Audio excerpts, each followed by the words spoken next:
Encore une preuve que Lionel Messi c'est le chouchou de la FIFA. Donc une caméra va être dédiée à Messi pendant la Coupe du Monde des clubs. Mais là ça se cache même plus. Si je comprends bien, il y a une caméra qui va regarder que Messi marcher pendant 75 minutes du match. Sérieusement, faut arrêter. C'était il y a 10 ans qu'il fallait mettre une caméra sur Messi. Là oui, on aurait voulu voir tous ses faits et gestes. Mais pas là à 37 ans. Surtout qu'il joue à l'Inter Miami, les amis. Franchement, si cette compétition elle est pas truquée pour lui, il va se faire froisser par tous les clubs européens. Parce que son équipe, elle s'est déjà fait humilier par El Nasser. Et autant vous dire qu'El Nasser, c'est pas le niveau européen. Ils se sont pris 6-0 par El Nasser sans CR7. Après, c'est pas une mauvaise idée de mettre une caméra sur un joueur, mais faut pas la mettre sur Messi aujourd'hui. Par exemple, t'aurais mis une caméra sur Nuno Mendes, là il y aurait eu du contenu, tu l'aurais vu Pocket Salah, Pocket Saka, Pocket Yamal, le seul qui a réussi à Pocket Yamal. Là, le fait de voir ça sur Nuno Mendes, là ça nous aurait donné un vrai contenu. Même sur Yamal, un des meilleurs dribbleurs cette saison, il a fait une compétition de Ligue des Champions incroyable, il s'est sorti de situations que même toi à l'œil nu tu te dis non, comment il va aller chercher cette passe, comment il va aller chercher ce dribble là. Là oui, ça aurait été hyper intéressant sur ces joueurs là, mais pas sur Messi. Je vais même être objectif, même sur Ronaldo, c'est pas intéressant de mettre une caméra, les mecs, ils sont plus du tout à leur prime, ils brillent sur des éclairs de génie, ça sert à rien.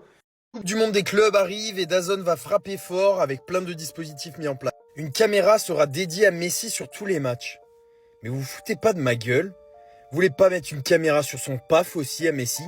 Les arbitres équipés de caméras RevCam, donc ça c'est très bien, on va pouvoir voir la POV des arbitres, c'est fait dans d'autres championnats ou dans d'autres ligues, donc ça peut être intéressant. Ainsi que les entraîneurs et adjoints seront insonorisés, mais aussi les postes fraîcheurs, donc voilà, on va être un peu vraiment omniprésent dans le sens de l'action, et voilà, on va entendre ce qui se dit, sentir la tension, donc c'est pas mal. Des images des vestiaires avant et après les rencontres, pareil, c'est la moindre.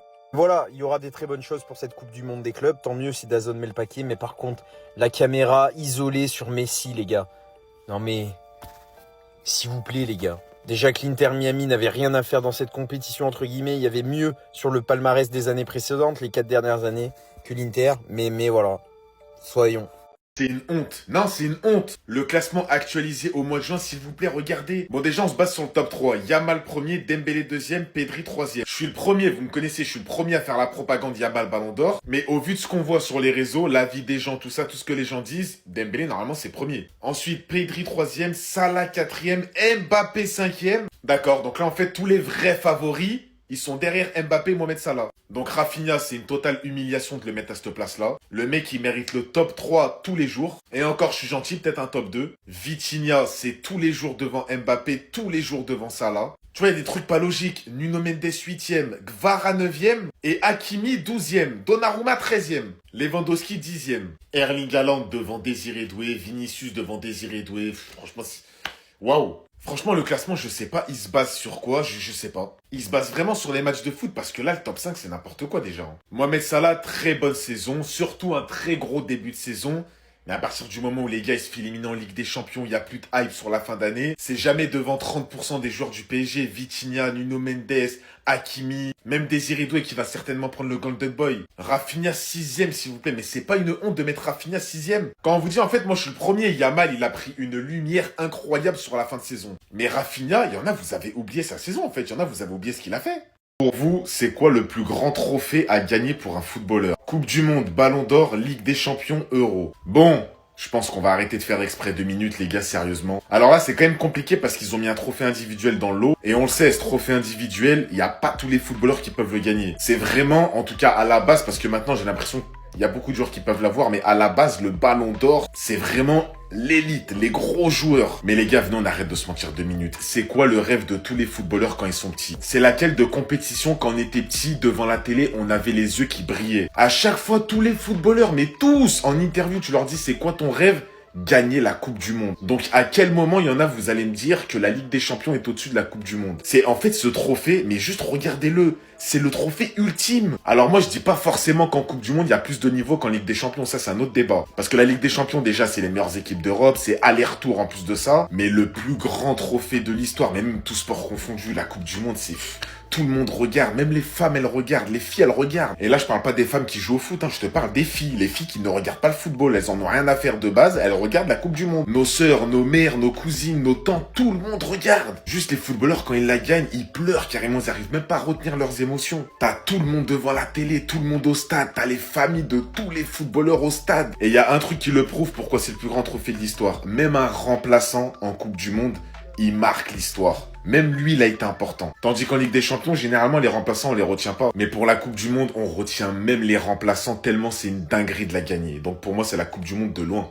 50 €, 30 €, 20 €. Construis ton milieu à 3 pour 100 €. Donc là, dans les joueurs de 50 €, on a Xavi, Zidane, Iniesta. Dans les joueurs à 30 €, c'est quand même rabaissant de... Kevin De Bruyne, Modric, Kroos et 20 €. Attends, mais les gars. Et 20 €, Bellingham, Pedri, Musiala. Donc en gros, tu dois en prendre un dans chaque case. Les gars, regardez, je vais essayer d'être original. Je vais faire un milieu de zinzin. Avec 3 milieux différents dans le jeu en plus de ça. Alors dans la première case, à 50 €, je vais pas te prendre Zidane, je vais pas te prendre Iniesta, je vais te prendre Xavi en milieu relayeur. Ça veut dire comme d'habitude, à son poste, il va venir récupérer le ballon en défense et le ramener en haut. En milieu offensif, donc numéro 10, derrière l'attaquant, je vais te placer Kevin De Bruyne. Mon attaquant, il va recevoir des passes D toutes les 2 minutes. Et en plus de ça, il est régulier et il marque des buts. Donc il peut être passeur, buteur. Donc là, Xavi en relayeur, De Bruyne en 10 et au milieu de terrain, je te mets Pedri.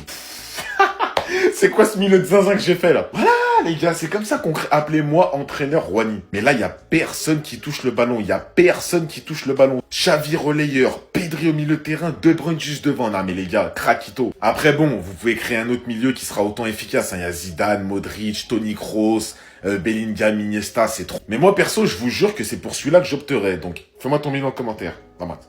Fraude, même ça c'est pas assez fort pour décrire ce classement. Donc Yamal toujours premier après tout ce qu'il a perdu et Dembélé deuxième avec tout ce qu'il a gagné. Ensuite Pedri troisième, alors là faut m'expliquer. Vitinha est septième alors qu'il est aussi milieu de terrain, que c'est la pièce maîtresse du PSG. Il a tout gagné avec le PSG. Ligue des Champions, Coupe de France, Championnat, Ligue des Nations, il a même gagné avec le Portugal. Il se retrouve septième alors que Pedri est troisième. Rien contre Pedri, mais si vous le mettez troisième, Vitinha il est forcément devant Pedri, je suis désolé. Et un des pires alors que je le kiffe, Mbappé. Qu'est-ce qu'il fait dans le top 5 alors qu'il a rien gagné en trophée majeur? Ah si, excusez-moi, il a gagné un soulier d'or qui était à ça d'être gagné par Salah ou Jokeres. Moi, je vous le dis, devant Mbappé, j'aurais mis Lewandowski, Vara, Nuno Mendes, Vitinha, Rafinha. En fait, je sais qu'il a des vrais stats Mbappé, qu'il a été plusieurs fois élu homme du match. Mais quand tu gagnes vraiment rien, en fait, pour moi, tu es hors classement par rapport à tous ces mecs qui ont gagné je sais pas combien de trophées. Vraiment, je me mets à la place de Lewandowski et Rafinha. Je trouve ça aberrant qu'ils soient derrière Mbappé, sachant qu'eux aussi, ils ont énormément de stats, de buts, de passes D, et qu'en plus, ils ont gagné la Liga et la Coupe du Roi. Je trouve ça fou qu'Hakimi soit pas dans le top 10, sachant que c'est un défenseur extraordinaire. Il a fait une saison de malade, et en plus, il a eu un dépassement de fonction parce qu'il a marqué limite en quart, demi-finale de Ligue des Champions. Vous respectez pas assez Messi en fait. Regardez.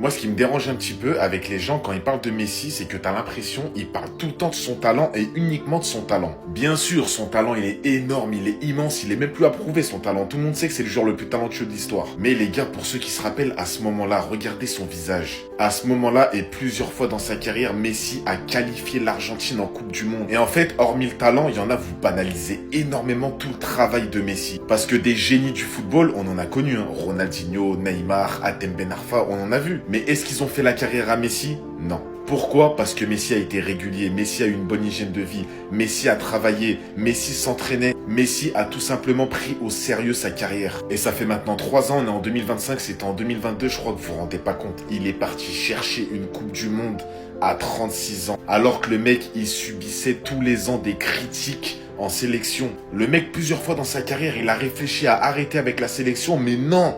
Il s'est toujours remis au boulot. Il y a toujours cru jusqu'à la fin. Et avec cette détermination, ça paye. Et à la fin de sa carrière, on l'a bien vu, ça a payé comme jamais. Une Coupe du Monde, 2 Copa América, une Finalissima. Il a tout simplement tout raflé. En étant meilleur joueur de Coupe du Monde, meilleur buteur de Copa, meilleur joueur de Copa, meilleur dribbleur de Copa, meilleur buteur de Copa. Bref, le joueur ultime. Lionel Messi est le meilleur joueur de tous les temps. Et il n'a pas que du talent. Il a aussi du travail. Travail plus talent.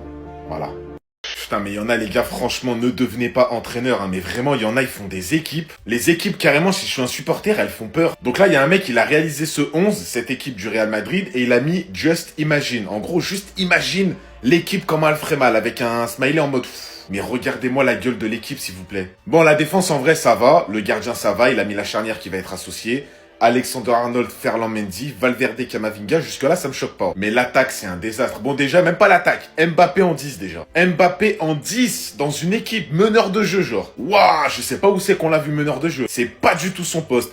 Vinicius à gauche, Rodrigo à droite, Cristiano Ronaldo en 9. Et tu penses que cette équipe, elle peut gagner des trophées? Je vous le dis, premier degré, cette équipe, elle gagne aucun gros match européen. C'est quand même dingue, les gars, d'être en 2025, et il y en a, ils ont toujours pas compris, avec ce que nous ont démontré les dernières années, que le football, quand tu réunis des stars sans plan de jeu, sans collectif, ça ne marche pas. Et pire, c'est même pas que ça marche pas, c'est que c'est un véritable fiasco. On l'a vu avec le Real Madrid cette année, Bellingham, Rodrigo, Vinicius, Mbappé, 0 trophée. Enfin, en tout cas, 0 trophée majeur. On l'a aussi vu avec le PSG pendant 4-5 ans avec Messi, Neymar, Mbappé, Di Maria, Verratti. Aucun collectif, ils se faisaient toujours éliminer en huitième de finale. Et on l'a même vu avec le Real de l'époque, Zidane, Beckham, R9, ils ont gagné 0 Champions League. Tout ça pour vous dire, mais même tu mets Ronaldo 40 ans au Real Madrid, les gars, j'aime trop Cristiano, vous me connaissez, il met même pas 15 buts à la saison. Là, c'est pas le Nasser, c'est le Real Madrid. Dans les gros matchs, les gars, ça va pas être efficace. Non, franchement, c'est un désastre.